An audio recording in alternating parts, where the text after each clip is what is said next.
జయ హే తెలంగాణ జననీ జయ కేతనం ముకోటి గొంతుకలు ఒక్కటైన చేతనం తరతరాల చరితగల తల్లి నీరాజనం పరమనాన నీ పిల్లలు ప్రణమిల్లిన శుభతరుణం జయ తెలంగాణ జయ జయ తెలంగాణ జయ తెలంగాణ జయ జయ తెలంగాణ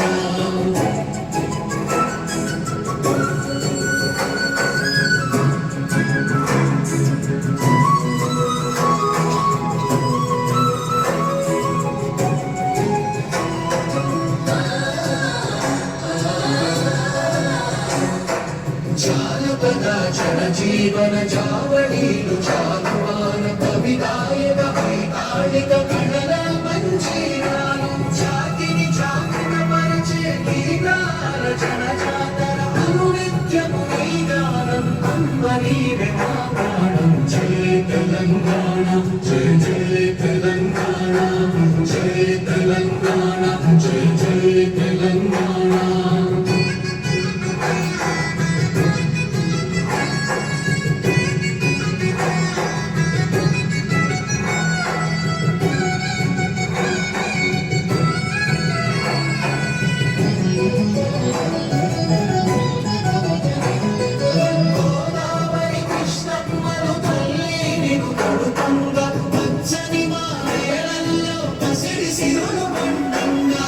శాంతుల తెలంగాణ సుభిక్షంగా ఉండాలి ప్రతిదినమని తెలంగాణ ప్రజల కలలు పండాలి జై తెలంగాణ జై జై తెలంగాణ జై తెలంగాణ జై జై తెలంగాణ జై తెలంగాణ జై జై తెలంగాణ జై తెలంగాణ జై జై తెలంగాణ